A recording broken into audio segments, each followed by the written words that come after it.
सत्यमवादिशं तन्मामावीत आवीन्माम् आवीद्वक्तारम्। ॐ शान्तिः शान्तिः शान्तिः। सहना भवतु सहनो भुनक्तु सह वीर्यङ्करवावहै तेजस्विनावधीतमस्तु मा विद्विषावहै। ॐ शान्तिः शान्तिः शान्तिः। जातं जगत्सर्वं यस्मिन्नेव प्रलीयते येनेदन्धार्यते चैव तस्मै ज्ञानात्मने नमः। गुरुभ्यः पूर्वं पदवाक्यप्रमाणतः व्याख्याताः सर्ववेदान्तास्तां नित्यं प्रणतोऽस्म्यहम्।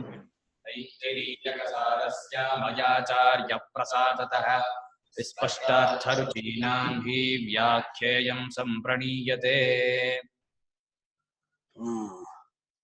131 ಇವತ್ತಿನ ಈ ಮನೋಮಯ ಕೋಶ ಇದೆಯಲ್ಲ ಬಹಳ ಸೂಕ್ಷ್ಮವಾದ ವಿಚಾರ, ಬಹಳ ಮಹತ್ತರವಾದ ವಿಚಾರ. ಶಂಕರಾಚಾರ್ಯರು ಶಾಸ್ತ್ರ ಪ್ರಾಮಾಣ್ಯವನ್ನ ಇಲ್ಲಿ ತುಂಬಾ ಚೆನ್ನಾಗಿ ತಿಳಿಸ್ಕೊಟ್ಟಿದ್ದಾರೆ. ವೇದ ಅಂದ್ರೆ ಏನು, ವೇದ ಸ್ವರೂಪ ಏನು ಅಂತ ಶಂಕರಾಚಾರ್ಯರು ಬಿಚ್ಚಿಟ್ಬಿಟ್ಟಿದ್ದಾರೆ. ಈ ಮನೋಮಯ ಕೋಶ ನಿರ್ಣಯ ಮಾಡುವ ಜಾಗದಲ್ಲಿ ವೇದ ಇದು ಈ ರೀತಿಯಾಗಿ ಯಾರೂ ಹೇಳಿಲ್ಲ. ವೇದ ಸ್ವರೂಪವನ್ನು ಶಂಕರಾಚಾರ್ಯ ಹೇಳೋ ಹಾಗೇನೆ ಈ ರೀತಿ ಯಾರು ವರ್ಣನೆ ಮಾಡಿಲ್ಲ, ಅಷ್ಟು ಚೆನ್ನಾಗಿ ವರ್ಣನೆ ಮಾಡಿದ್ದಾರೆ. ನೋಡೋಣ ಇವತ್ತು. ತಸ್ಮಾದ್ವಾ ಏತಸ್ಮಾದಿತಿ ಉಕ್ತಾರ್ಥಮನ್ಯತ್. ತಸ್ಮಾದ್ವಾ ಏತಸ್ಮಾದಿತಿ ಉಕ್ತಾರ್ಥಮನ್ಯತ್. ತಸ್ಮಾದ್ವಾ ಏತಸ್ಮಾತ್ ಪ್ರಾಣಮಯಾತ್ ಅನ್ಯೋಂತರಾತ್ಮ ಮನೋಮಯ ಅನ್ನೋ ಭಾಗ್ಯಕ್ಕೆ ಹಿಂದಂತೆ ಅರ್ಥ ಮಾಡ್ಕೊಂಡ್ಬಿಡಿ, ಹೇಳಾಗಿದೆ. ಯಾರಪ್ಪ ಮ್ಯೂಟ್ ಮಾಡ್ಕೊಳ್ಳಿ. ಹಾ, ಸುಜಾತಮ್ಮ ಮ್ಯೂಟ್ ಮಾಡ್ಕೊಳ್ರಿ ಇವಾಗ.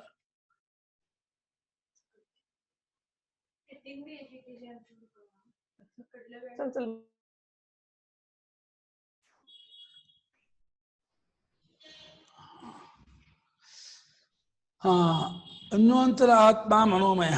ಅನ್ಯೋಂತರ ಆತ್ಮ ಮನೋಮಯ. ಪ್ರಾಣಮಯನಿಗಿಂತ ಅನ್ಯ ಅಂದ್ರೆ ವಿಲಕ್ಷಣನಾದ, ಅಂತರಹನ ಒಳಗಿರುವ, ಆತ್ಮ ಅಂದ್ರೆ ತಿರುಳು ಸ್ವರೂಪ ವ್ಯಾಪಿಸಿಕೊಂಡವನು. ಆಪ್ನೋತಿ ತ್ಯಾತ್ಮ, ಅತೀತ್ಯಾತ್ಮ, ಅತತೀತ್ಯಾತ್ಮ, ಆಗತ್ತೆ ಇತ್ಯಾತ್ಮ, ಪೂರ್ತಿ ತುಂಬಿಕೊಂಡಿದ್ದಾನೆ ಪ್ರಾಣಮಯನ. ಮನೋಮಯ ಒಳಗಿದ್ದಾನೆ, ಸೂಕ್ಷ್ಮವಾಗಿದ್ದಾನೆ, ವ್ಯಾಪಕವಾಗಿದ್ದಾನೆ. ಅದೇ ಇದರ ತಿರುಳು. ಮನೋಮಯನನ್ನೇ ಸ್ಥೂಲವಾದ ಇದ್ದಾಗ ಪ್ರಾಣಮಯ ಅಂತ ಅನ್ನೋದು. ಮನೋಮಯ ಪ್ರಾಣಮಯ ಅಂತ ಇಬ್ರಿಲ್ಲ, ಪ್ರಾಣಮಯ ಅನ್ನಮಯ ಅಂತ ಇಬ್ರಿಲ್ಲ. ಪ್ರಾಣಮಯನೇ ಎವಲ್ಯೂಷನ್ ಆಗಿ ಅನ್ನಮಯ ತೋರ್ತಾನೆ. ಅನ್ನಮಯದ ಸೂಕ್ಷ್ಮ ರೂಪ ಪ್ರಾಣಮಯ, ಅದರ ಸೂಕ್ಷ್ಮ ರೂಪ ಮನೋಮಯ. ಬೇರೆ ಬೇರೆ ಅಲ್ಲ. ಹೇಗೆ ಅಂಗಿಯ ಸೂಕ್ಷ್ಮ ರೂಪ ಬಟ್ಟೆ, ಬಟ್ಟೆಯ ಸೂಕ್ಷ್ಮ ರೂಪ ನೂಲು, ನೂಲಿನ ಸೂಕ್ಷ್ಮ ರೂಪ ಹತ್ತಿ. ಬೇರೆ ಬೇರೆ ಅಲ್ಲ, ಅದೇ ಮನಃ ಇತಿ ಸಂಕಲ್ಪಾಧ್ಯಾತ್ಮಕಂ ಅಂತಃಕರಣಂ. ಮನಃ ಇತಿ ಸಂಕಲ್ಪಾಧ್ಯಾತ್ಮಕಂ ಅಂತಃಕರಣಂ. ಮನಸ್ಸು ಮನಸ್ಸು ಅಂದ್ರೆ ಏನಿದು, ಯಾವುದದು ಅಂದ್ರೆ ಸಂಕಲ್ಪಾದಿ.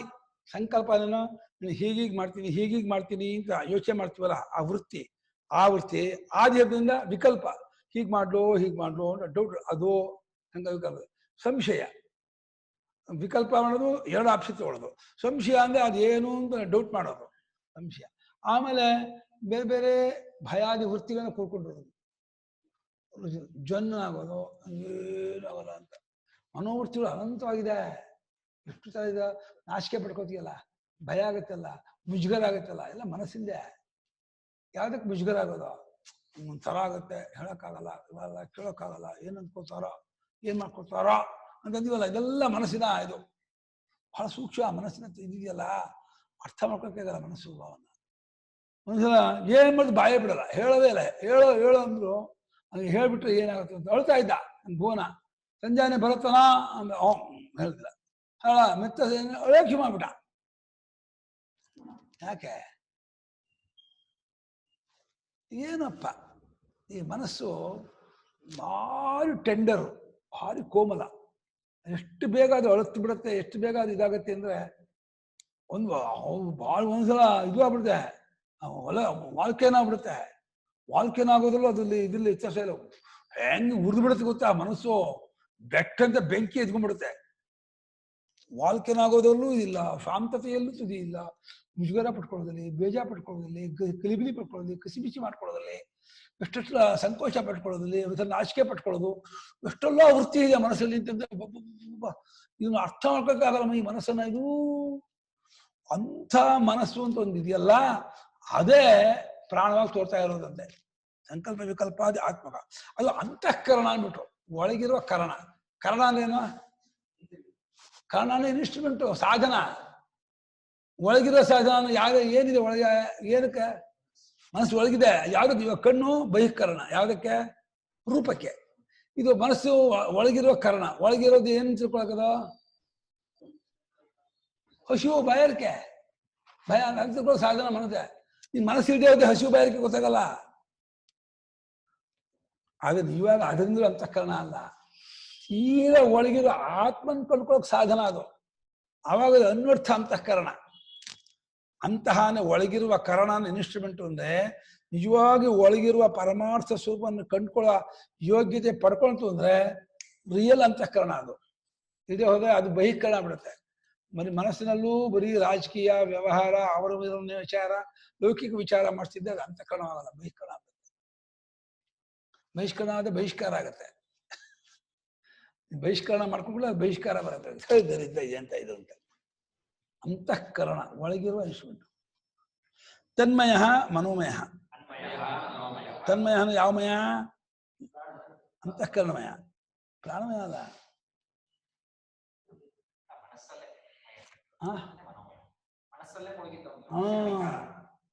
ಮನೋಮಯ ಮನೋಮಯ ಅಂತ ಅದಲ್ಲೇ ಮುಳುಗಿದವನಿಗೆ ಆತ್ಮನಿಗೆ ಹೆಸರು. ಮನೋಮಯ ಅಂತ ಯಾರಿಗೂ ಹೆಸರಲ್ಲ. ಆತ್ಮನಿಗೆ ಅನ್ನಮಯ ಅಂತ ಹೆಸರು. ದೇಹ ವಿಕಾರದೆ ಅನ್ಕೊಂಡಾಗ ಆತ್ಮನಿಗೆ ಪ್ರಾಣಮಯ ಅಂತ ಹೆಸರು. ಆತ್ಮನಿಗೆ ಅಲ್ಲಿ ಮುಳುಗಿದಾಗ ಮನೋಮಯ ಅಂತ ಹೆಸರು ಅಂತ.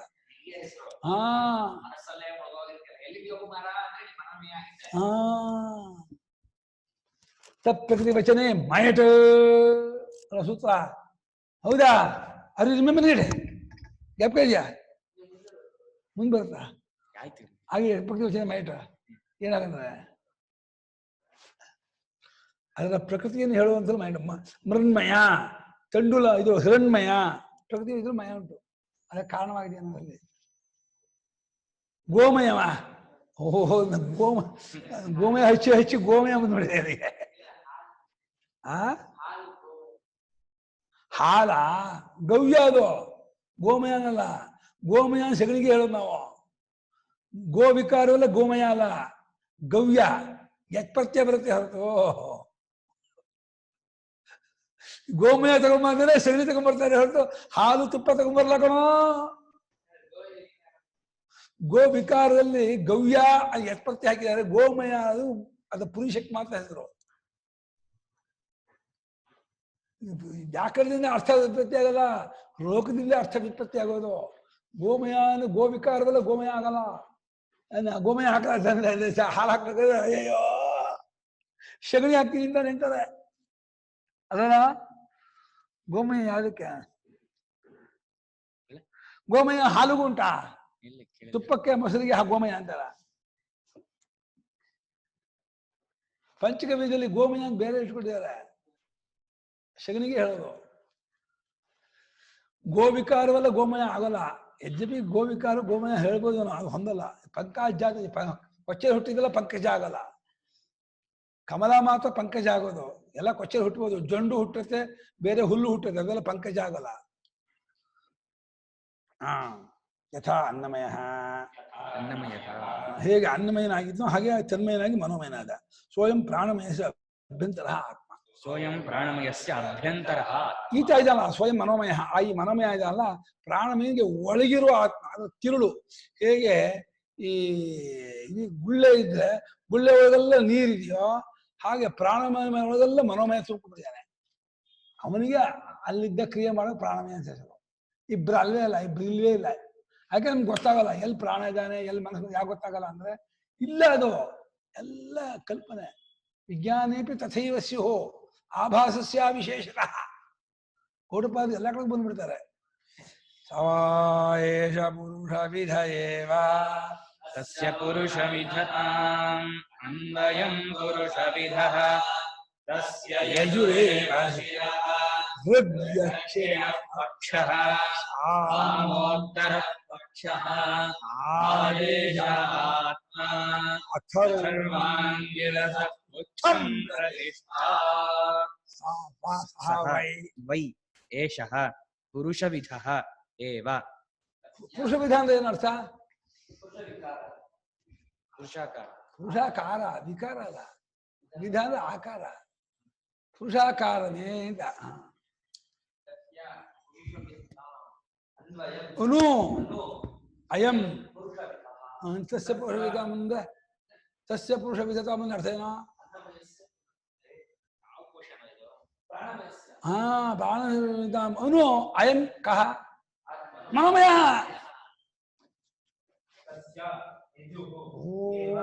ಇವತ್ತು ಮಳೆ. ಋಕ್ ದಕ್ಷಿಣಃ ಪಕ್ಷಃ ಸಾಮಃ ಇಲ್ಲ ದಾಸಪರ್ಣ ಸೈಜಾಸ್ಕಾಯ ಸಾಮಃ ಇಲ್ಲ ಸಾಮ ಉತ್ತರ ಆದೇಶಃ ಆತ್ಮ ಪುಚ್ಛಂ ಬೇರೆ ಸ್ವಭಾ ಅವನು ಕೂಡ ಯಾವನು ಕೂಡ ಮನೋಮಯನೂ ಕೂಡ ಯಾರಂತೆ? ಅನ್ನಮಯ ಪ್ರಾಣಮಯನಂತೆ ಪುರುಷ ವಿಧ ಏವ. ಇವನು ಪುರುಷಾಕಾರವೇ ಆಗಿದ್ದಾನೆ. ಹಾಗೆ ಮೂಷಾನುಷಿಕ್ತ ತಾಮ್ರಾದಿ ಪ್ರತಿಮಾವತ್. ಇಲ್ಲಿ ಮೂಷ ಯಾವುದು? ಪ್ರಾಣಮಯ ಮೂಷೆ. ಪ್ರಾಣಮಯನಿಗೆ ಅನ್ನಮಯ ಮೂಸ. ಅನ್ನಮಯನಿಗೆ ಮೂಸೆ ಇಲ್ಲ. ಮತ್ತು ಅನ್ನಮಯನಿಗೆ ಇದಮೇ ವಿಷಯ ಅಂದ್ಬಿಟ್ರು. ಅನ್ನಮಯನ ಮೂಸೆ ಒಳಗೆ ಪ್ರಾಣಮಯನ ಹಾಕಿದ್ರು. ಪ್ರಾಣಮಯನ ಮೂಸೆ ಒಳಗೆ ಮನೋಮಯನ ಸುರಿದಿದ್ದಾರೆ. ಅವನಿಗೂ ಪುರುಷಾಕಾರ ಬಂದ್ಬಿಡುದು. ತಸ್ಯ ಪುರುಷವಿಧತಾಂ ಮನೋ ತಸ್ಯ ಕಸ್ಯ ಪ್ರಾಣಮಯಸ್ಯ ಪುರುಷಾಕಾರತಾಂ ಅನು ಅಯಂ ಮನೋಮಯ ಪುರುಷವಿಧ ಪುರುಷಾಕಾರ ಏವ. ಇವನು ಪುರುಷಾಕಾರ ಆಗ್ಬಿಟ್ಟ. ಹೇಗೆ ಇವನು ಪುರುಷಾಕಾರ? ತಲೆ ಏನು? ತಸ್ಯ ಕಸ್ಯ ಮನೋಮಯಸ್ಯ. ನಮ್ಮ ಅಣ್ಣ ಏನ್ ಹೇಳ್ತಾರೆ ಇದು ಹೇಳ್ತಾ ಅಷ್ಟೇ. ತಸ್ಯ ಪ್ರಾಣಮಯಸ್ಯ ಅಲ್ಲ ಮನೋಮಯಸ್ಯ. ಆ ಮನೋಮಯನಿಗೆ ಯಜುರೇವ ಶಿರಃ. ಯಾವುದು ತಲೆ? ನೋಡಿ, ಋಗ್ವೇದನ ತಲೆಯಲ್ಲಿಲ್ಲ. ಏನ್ ಸರ್ ವೇದದಲ್ಲಿ ಪ್ರಮುಖ ಋಗ್ವೇದ ಅಂತಾರಲ್ಲ, ಯಾವುದು ಇದಾಯ್ತು? ಹಂಗಲ್ರಿ, ಯಜ್ಞಕ್ಕೆ ಪ್ರಾಮುಖ್ಯತೆ ಇರೋದು ಯಜುರ್ವೇದಕ್ಕೆ. ಯಜ್ಞೋವ ಅಧ್ವರ್ಯು ಯಜುರ್ವೇದವನು. ಆದ್ರಿಂದ ಯಜುರ್ವೇದವೇ ಅದಕ್ಕೆ ತಲೆ. ಯಾರಿಗೆ? ವೇದಾತ್ಮನಾದ ಮನೋಮಯನಿಗೆ. ಮನೋಮಯ ವೇದಾತ್ಮನಾಗ್ಬಿಟ್ಟ. ಪ್ರಾಣಾತ್ಮ ಹಿರಣ್ಯಗರ್ಭ ಆಗಿದ್ನಲ್ಲ, ವೇದಾತ್ಮನಂಥ ಮನೋಮಯನಿಗೆ ಯಜುರ್ವೇದವೇ ತಲೆಯಾಗ್ಬಿಡ್ತು. ಆಮೇಲೆ ಋಗ್ ದಕ್ಷಿಣ ಪಕ್ಷ. ಯಜಸ್ಸು ಅಂದ್ರೆ ಏನು? ಇಂತಿಷ್ಟು ಅಂತ ಅಕ್ಷರದ ನಿಯಮವಿಲ್ಲದೆ ಇರುವ ಮಂತ್ರಗಳಿಗೆ ಯಜಸ್ಸು ಹೆಸರು. ಋಕ್ ಅಂದ್ರೆ ಇಂತಿಷ್ಟು ಅಂತ ಅಕ್ಷರ ನಿಯಮವಿರುವಂತಹ ಋಕ್ಕುಗಳಿಗೆ ಋಕ್ಕು ಅಂತ. ಛಂದೋಬದ್ಧವಾದ ಮಂತ್ರಗಳಿಗೆ ಋಕ್ಕು ಅಂತಾರೆ.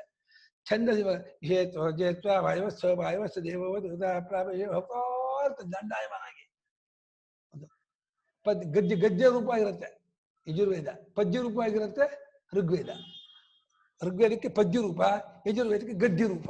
ಗೊತ್ತಾಯ್ತಾ? ಹಾ, ಸಾಮ ಉತ್ತರ ಪಕ್ಷ. ಸಾಮವು ಅಂದ್ರೆ ಗೀತಿ ರೂಪ, ಹಾಡಿನ ರೂಪದಲ್ಲಿರ್ತಕ್ಕಂಥದ್ದು. ಅದು ಉತ್ತರ ಪಕ್ಷ ಅಂದ್ರೆ ಎಡಗೈ ವೇದಾತ್ಮನಿಗೆ. ಆತ್ಮ ಯಾವುದು? ಆದೇಶ ಅಂದ್ರೆ ಇಲ್ಲಿ ಬ್ರಾಹ್ಮಣ ಮಾಡಿದ ಆದೇಶ ಅಂದ್ರೆ ಇದು ಇದು ಮಾಡಿದ್ದಾರೆ, ವಿಧಿ ವ್ಯಾಖ್ಯಾನ ಮಾಡಿದ್ದಾರೆ. ಇಂಚಿಂತ ಮಾಡೋದು ಇತ್ಯಾದಿಗಳನ್ನ. ಇದು ನೋಡಿ, ಆದೇಶ ಬ್ರಾಹ್ಮಣ ಮಾಡಿದಾರ. ಕರೆಕ್ಟು, ಹೌದು, ಬ್ರಾಹ್ಮಣವೇ. ಆದೇಷ್ಟವ್ಯ ವಿಶೇಷ ಅದು ಹೇಳಿದ್ದಾರೆ.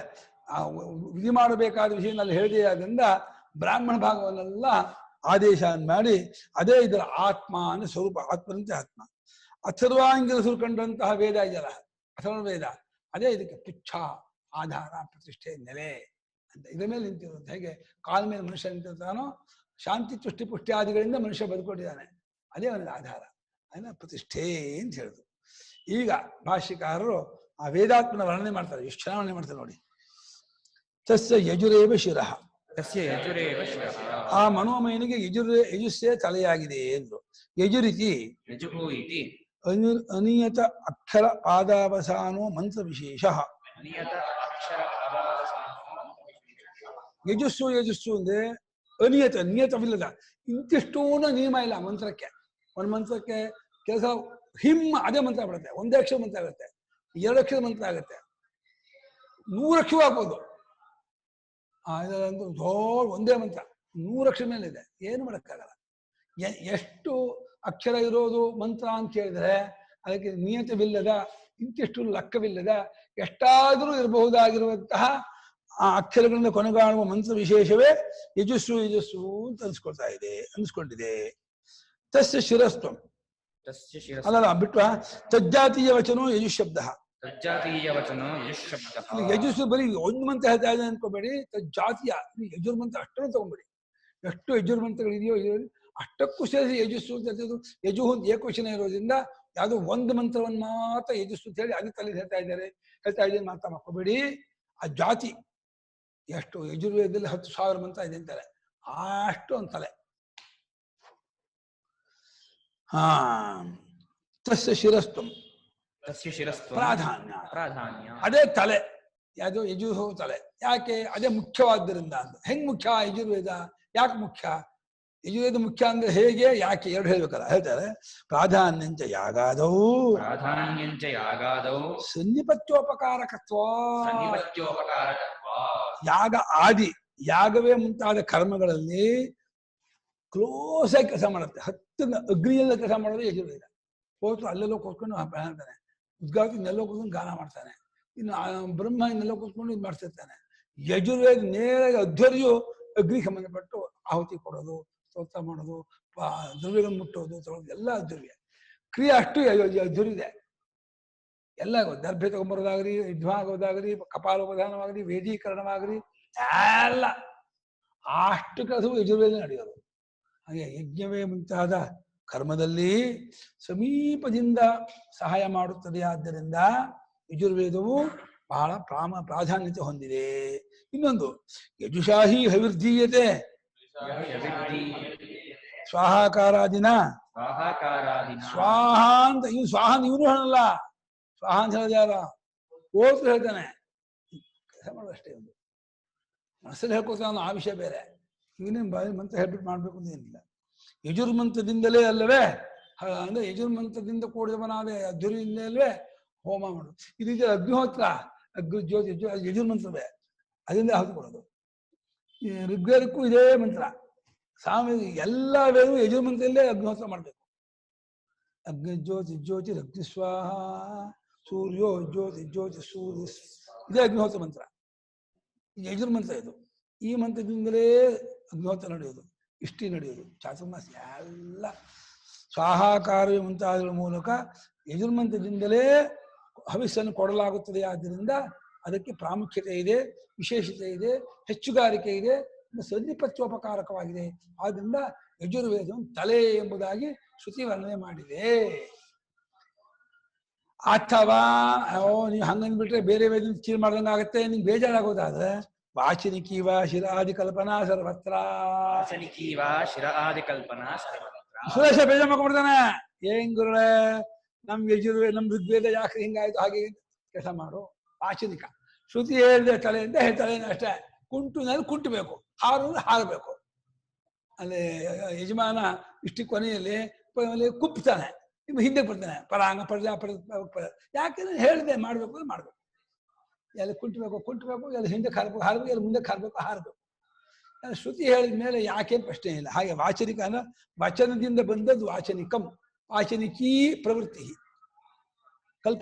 ಕಲ್ಪನಾ ಶಬ್ದ ಸ್ತ್ರೀಲಿಂಗವಾದ್ರಿಂದ ವಚನದಿಂದ ಉಂಟಾದ ಕಲ್ಪನೆಯಾದ್ರಿಂದ ವಾಚನಿಕಿ ಕಲ್ಪನಾ. ಏನು ಮಾಡಕ್ಕ, ಶ್ರುತಿ ಹೇಳಿದಪ್ಪ ತಸ್ಯ ಯಜುರೇ ವಿಷಯ ಒಪ್ಕೋಬೇಕು. ಈಗ ಯಜಸ್ಸು ಅಂದ್ರೆ ಏನು ಅಂತ ಹೇಳ್ತಾರೆ. ಇದು ಬಹಳ ಕಷ್ಟ. ಈ ಮಂತ್ರವನ್ನ ಸ್ವರೂಪ ಹೇಳೋದಿದೆಯಲ್ಲ, ಮಂತ್ರ ಸ್ವರೂಪ ಎಂಥದ್ದು ಅಂತ ಹೇಳಿದ್ರು ನೋಡಿ. ಹೆಂಕಸಿ ಹೇಳ್ತಾರೆ, ಎಷ್ಟು ಚೆನ್ನಾಗಿ ಹೇಳ್ತಾರೆ. ಮನಸೋಹಿ ಸ್ಥಾನ ಪ್ರಯತ್ನ ನಾದ ಸ್ವರ್ಣ ವರ್ಣ ಪದ ವಾಕ್ಯ ವಿಷಯ. ಪ್ರಯತ್ನ ನಾದ ಸ್ವರ ವರ್ಣ ಪದ ವಾಕ್ಯ ವಿಷಯ. ತತ್ಸಂಕಲ್ಪಾತ್ಮಿಕ ವೃತ್ತಿ ತದ್ಭಾವಿತಾ ವೃತ್ತಿ ಶ್ರೋತ್ರಾಧಿಕರಣದ್ವಾರ ಸಂಕೇತ ವಿಶಿಷ್ಟ ಸಂಕೇತ ವಿಶಿಷ್ಟ ಬಿಟ್ಬಿಟ್ನಾ ಯಜುಸ್ ಸಂಕೇತ ವಿಶಿಷ್ಟ ಮುಂದುವರ್ತಾ ಇದ್ದೀನಿ ಯಜುಸ್ ಸಂಕೇತ ವಿಶಿಷ್ಟ ಸಂಕೇತ ವಿಶಿಷ್ಟ ಯಜುಹು ಇತ್ಯುಚ್ಯತೆ ಇತ್ಯುಚ್ಯತೆ. ಮನಸ್ಸಿನಲ್ಲಿ ಇಂತಿಂಥ ಅಕ್ಷರ ಇದು ಸ್ಥಾನ ಅಂತ ಅಕುಹ ವಿಸರ್ಜನೀಯಾನ ಕಂಠ ಇಚುಷಾನ ಅಂತಾಲು ಋಟುರಸಾನ ಮೂರ್ಧ ಋತುರಸಾನ ದಂತ ಅಂತ ಹೇಳಿ ಅಕ್ಷರಗಳು ಯಾವ್ಯಾವ ಅಕ್ಷರ ಯಾವ್ಯಾವ ಜಾಗದಲ್ಲಿ ಉಚ್ಚಾರಣೆ ಮಾಡಬೇಕು ಅಂತ ಸ್ಥಾನವನ್ನು ಇಟ್ಕೊಂಡು ಆ ವೃತ್ತಿ ಹೇಳುತ್ತೆ. ಈನೆ ಈ ತಾಲವ್ಯ ಒಪ್ಪಿಸ್ಬೇಕು ಇಚುಷಾನ ಅಂತಾಲು ತಾಲವ್ಯ ಒಪ್ಪಿಸ್ಬೇಕು ಅಂತ ನೀವು ಅಷ್ಟು ಫಾಸ್ಟಾಗಿ ಬರ್ಬೋದು ಆ ಸ್ಥಾನ. ಆಮೇಲೆ ಪ್ರಯತ್ನ, ಅದಕ್ಕೆ ಎಷ್ಟು ಒತ್ತು ಕೊಡ್ಬೇಕು ಅಕ್ಷರಕ್ಕೆ. ಮಹಾಪ್ರಾಣ ಹೇಳ್ಬೇಕಾದ್ರೆ ಎಷ್ಟು ಪ್ರಯತ್ನ, ಅಲ್ಪ ಪ್ರಾಣ ಹೇಳ್ಬೇಕಾದ್ರೆ ಸಂವೃತ ಪ್ರಯತ್ನ, ನಿವೃತ್ತ ಪ್ರಯತ್ನ, ಈ ಪ್ರಯತ್ನವನ್ನು ಗೊತ್ತು ಮಾಡ್ಕೋಬೇಕು. ಅದು ವೃತ್ತಿಯೇ. ಸ್ಥಾನವೂ ಮನಸ್ಸಲ್ಲೇ ಇರೋದು, ಪ್ರಯತ್ನ ಮನಸ್ಸಲ್ಲೇ ಇದೆ.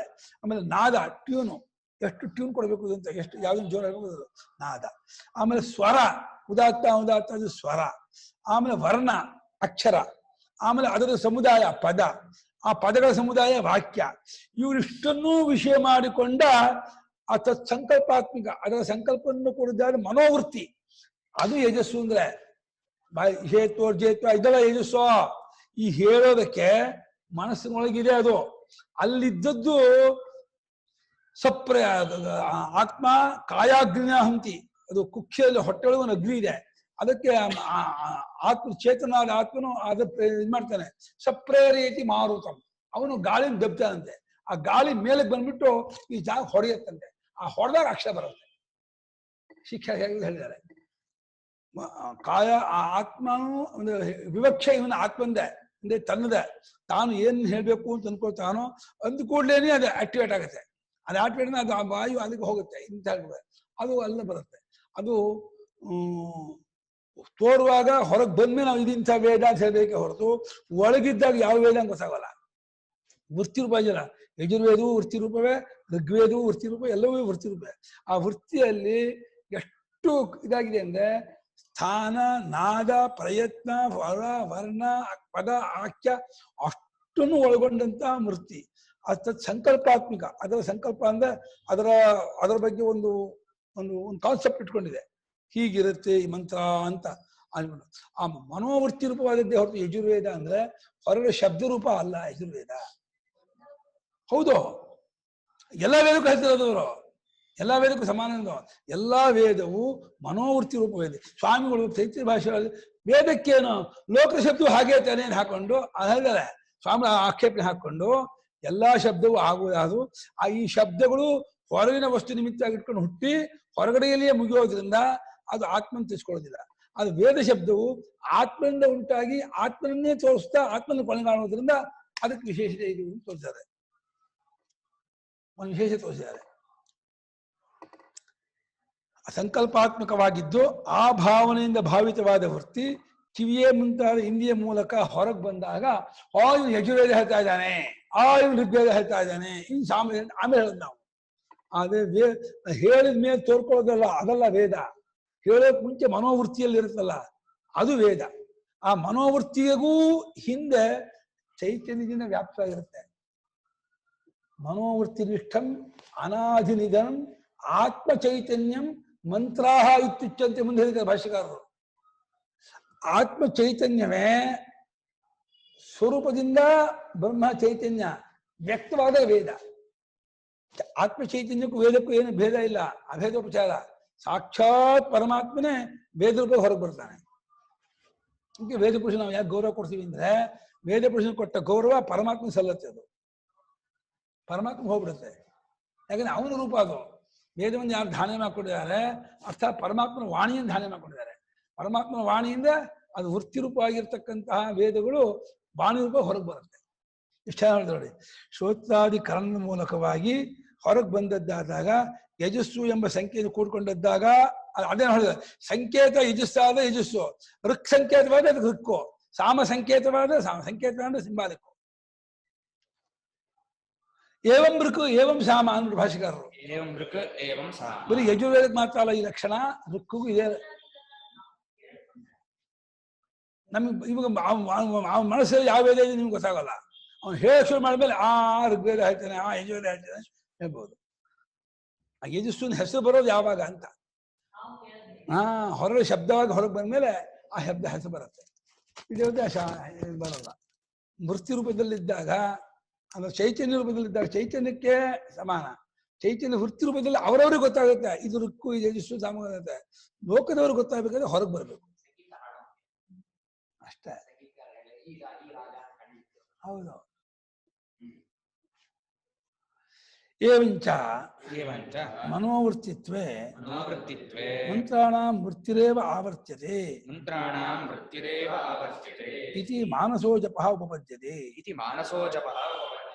ವೇದದಲ್ಲಿ ಅಲ್ಲಲ್ಲೇ ಮಾನಸೋ ಜಪವನ್ನು ಹೇಳುತ್ತೆ.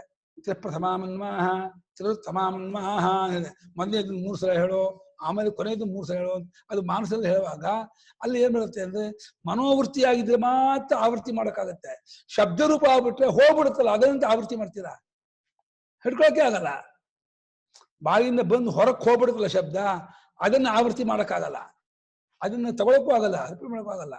ಅಂದ್ರೆ ವೇದ ಅಂದ್ರೆ ಶಬ್ದ ರೂಪವೋ ವೃತ್ತಿ ರೂಪವೋ ಚೈತನ್ಯ ರೂಪವೋ ಅಂದ್ರೆ ಒಂದು ಹಂತಕ್ಕೆ ವೃತ್ತಿ ರೂಪ ನಿಜವಾಗಿ ಚೈತನ್ಯ. ಶಬ್ದ ರೂಪ ಅನ್ನೋದು ಗೌಣ. ಹೇಗೆ ಉಪನಿಷತ್ ಶಬ್ದಕ್ಕೆ ಗ್ರಂಥವನ್ನು ಉಪನಿಷತ್ತು ಅಂತಾರೋ, ಉಪನಿಷತ್ ಶಬ್ದಕ್ಕೆ ನಿಜವಾಗಿ ಆತ್ಮಜ್ಞಾನಕ್ಕೆ ಉಪನಿಷತ್ತು ಹೆಸರು. ಆತ್ಮಜ್ಞಾನದಿಂದ ವಿಶರಣ ಗತಿ ಅವಸಾಧನ 3 ಅರ್ಥ ಆಗುತ್ತೆ ಶರೀರ. ಅದು ಆತ್ಮಜ್ಞಾನದಿಂದ ಅವಿದ್ಯಾ ನಿವೃತ್ತಿಯು, ಅನರ್ಥ ನಿವೃತ್ತಿಯು, ಬಂಧನ ದುಃಖ ನಿವೃತ್ತಿಯು ಎಲ್ಲ ಆಗೋದ್ರಿಂದ ಅದು ಉಪನಿಷತ್ತು. ಅದು ಆ ಆತ್ಮಜ್ಞಾನ ತೋರ್ಪಡಿಸುವ ಗ್ರಂಥ ಶಬ್ದರಾಶಿಯು ಅಂತ. ಹಾಗೇನೆ ಇಲ್ಲಿ ವೇದ ಯಜಸ್ಸು ಅನ್ನೋ ವೇದಕ್ಕೆ ಶಬ್ದಕ್ಕೆ ವೇದ ಅಂತ ಹೇಳೋದು ಸ್ಥೂಲ, ವೃತ್ತಿ ರೂಪವಾಗಿರೋದು ಸೂಕ್ಷ್ಮ, ನಿಜವಾಗಿ ಪರಮಾರ್ಥ ಆತ್ಮ ಚೈತನ್ಯವೇ. ಹೀಗೆ ಮನೋವೃತ್ತಿತ್ವೇ ಮನೋವೃತ್ತಿಯಾಗಿರುವಂಥದ್ದು ಅಂತ ಆದಾಗಲೇ ನಿಂಗೆ ಅದನ್ನ ಆವೃತ್ತಿ ಮಾಡೋಕ್ಕೂ ಆಗತ್ತೆ, ನೀನು ಜ್ಞಾಪಕ ಮಾಡ್ಕೋಕ್ಕಾಗತ್ತೆ. ಬಾಯಿಂದ ಹೇಳಿ ಹೋಗ್ಬಿಡುತ್ತಲ್ಲ ಹೊರಕ್ಕೆ, ಅದನ್ನೆಂತ ತಗೊಳ್ತೀಯ ಅಲ್ಲನಾ. ಗಾಯತ್ರಿ ಜಪ ಜಪ ಮಾಡುತ್ತಂದ್ರೆ ನಿಮ್ಮ ಮನಸ್ಸಲ್ಲಿ ಗಾಯತ್ರಿ ಇದ್ರೇನೇ ಅದನ್ನ ಜಪ ಮಾಡೋಕ್ಕಾಗೋದು. ನಿಮ್ಮ ಮನಸ್ಸಲ್ಲಿ ಗಾಯತ್ರಿ ಕೂರದೆ ಹೋಗಿದ್ರೆ ಅದನ್ನ ರಿಪೀಟ್ ಮಾಡೋಕ್ಕಾಗಲ್ಲ. ಆಗಲಿ ಶಿವಪಂಚಾಕ್ಷರಿ ಆಗಲಿ ರಾಮನಾಮ ಜಪ ಆಗಲಿ ಮನಸ್ಸಿನಲ್ಲಿ ಅದು ಆವೃತ್ತಿ ಬರು. ಅದೇ ವೃತ್ತಿರೇವ ಆವರ್ತದೆ. ನೀ ಆವೃತ್ತಿ ಮಾಡ್ತಾ ಇರೋದು ವೃತ್ತಿಯನ್ನೇ ಹೊರತು ಬೇರೆದಲ್ಲ ಅಂತ. ಅದರಿಂದ ಮಾನಸೋ ಜಪ ಅಂತ ಇಲ್ಲಿ ವೇದಲ್ಲೆಲ್ಲ ವಿಧಿಸ್ತಾರಲ್ಲ ಅದೆಲ್ಲ ಹೊಂದತ್ತೆ. ಅನ್ಯಥಾ ಅವಿಷಯತ್ವಾತ್ ಮಂತ್ರೋ ನಾವರ್ತಿತುಂ ಶಕ್ಯಃ ಘಟಾಧಿವತ್ ಇದು ಮಾನಸೋ ಜಪೋ ನೋಪಬದ್ಧತೆ. ಹೀಗಲ್ಲದೆ ಹೋದರೆ ಅದು ಹೊರ ಶಬ್ದ ರೂಪ ಅಂತ ತಗೊಂಡ್ಬಿಟ್ರೆ ಗಡಿಗೆ ಹೇಗೋ ಶಬ್ದ ಹಾಗೆ, ಗಡಿಗೆಯೂ ಕಾಣ್ತಾ ಇದೆ, ಶಬ್ದವೂ ಕೇಳಿಸುತ್ತೆ, ಒಂದು ಕಣ್ಣಿಗೆ ಒಂದು ಕಿವಿಗೆ ಇರ್ಬೋದು, ಅದು ಎರಡು ವಿಷಯವಾಯಿತು. ಹೊರಗಡೆ ಆದದ್ದು ಇದಕ್ಕೆ ಆವೃತ್ತಿ ಮಾಡೋಕೆ ಅದು ವಿಷಯವಲ್ಲ, ಅದು ಹೊರಗಡೆ ಹೋಗಿದ್ದಾದ್ರಿಂದ ಅದನ್ನು ಆವರ್ತಿ ಇದು ಶಕ್ಯ. ಗಡಿಗೆನ ಆವೃತ್ತಿ ಮಾಡೋಕ್ಕಾಗತ್ತನ? ಗಡಿಗೆ ಅಲ್ಲಿ ಅದಂತ ಆವೃತ್ತಿ ಮಾಡ್ತೀವಿ, ಗಡಿಗೆ ಪ್ರತಿ ಆವೃತ್ತಿ ಮಾಡ್ತೀಯಾ? ಗಡಿಗೆಯನ್ನು ಆವೃತ್ತಿ ಮಾಡೋದ್ರೆ ಆವೃತ್ತಿ ಮಾಡೋಕ್ಕಾಗಲ್ಲಪ್ಪ. ಇದನ್ನು ಆವೃತ್ತಿ ಮಾಡುವಂದ್ರೆ ಇದನ್ನಂತ ಆವೃತ್ತಿ ಮಾಡ್ತೀವಿ ಮನಸ್ಸೆಲ್ಲ, ಇದು ಹೊರಗಡೆ ಇದ್ಬಿಟ್ಟಿದೆ. ಹಾಗೆ ಶಬ್ದ ರೂಪವಾಗಿ ಹೊರಗೆ ತೋರಿಕೊಂಡಂತಹ ವಿಶೇಷವನ್ನ ಮಂತ್ರ ಅಂತೀನಿ ಅಂತಂದ್ರೆ ಅದು ಶಬ್ದ ಹೊರಕ್ಕೆ ಹೋಗ್ಬಿಟ್ಟಿರೋದ್ರಿಂದ ಅದನ್ನ ಆವೃತ್ತಿ ಮಾಡೋಕ್ ಆಗಲ್ಲ ಅಂತ. ಆದ್ದರಿಂದ ಮಾನಸ ಜಪವನ್ನು ಎಲ್ಲೆಲ್ಲಿ ವೇದದಲ್ಲಿ ಹೇಳಿದೆ ಅದು ಹೊಂದಲ್ಲ ಅಂತ ಆಗ್ಬಿಡುತ್ತೆ. ಆದ್ರಿಂದ ಮಾನಸೋ ಜಪವನ್ನು ಹೇಳಿದ್ದು ಹೊಂದಬೇಕಾದ್ರೆ ಮಂತ್ರ ಅಂದ್ರೆ ಮನೋವೃತ್ತಿ ರೂಪ ಅಂತ ಆದ್ರೆ ಹೊಂದತ್ತೆ. ಮಂತ್ರಾವೃತ್ತಿಷ್ಟ ಚೋದ್ಯತೆ ಬಹುಶಃ ಕರ್ಮಸು. ಅನೇಕ ಕರ್ಮಗಳಲ್ಲಿ ಮಂತ್ರಾವೃತ್ತಿಯನ್ನು ಹೇಳಿಯೇ ಇದೆ, ತುಂಬಾ ಕಡೆ ಹೇಳಿದೆ. ಅತ್ತ ಯಜಮಾನೋ ಜಪತಿ ಅಂತ ಮಾಡ್ತಾರೆ, ಈ ಜಾಗ ಯಜಮಾನ ಇಂತ ಜಪಬೇಕು, ಆದಾಗ ಮಂತ್ರದ ಆವೃತ್ತಿ ಇದೆಲ್ಲ ಇದ್ದೇ ಇರುತ್ತೆ. ಅದರಿಂದ ವೃತ್ತಿ ರೂಪವಾದದ್ದು ಅಂತ. ಇವಾಗ ಇದ್ರ ಮೇಲೆ ಆಕ್ಷೇಪಣೆ ಶುರು ಆಗುತ್ತೆ. ಸಮಯ ಆಯ್ತು. ಸಹನೋ ಭುನಕ್ತು ಸಹ ವೀರ್ಯಂಕರವಾವಹೈ ತೇಜಸ್ವಿನಾವಧೀತಮಸ್ತು ಮಾ ವಿದ್ವಿಷಾವಹೈ. ಓಂ ಶಾಂತಿ ಶಾಂತಿ ಶಾಂತಿ.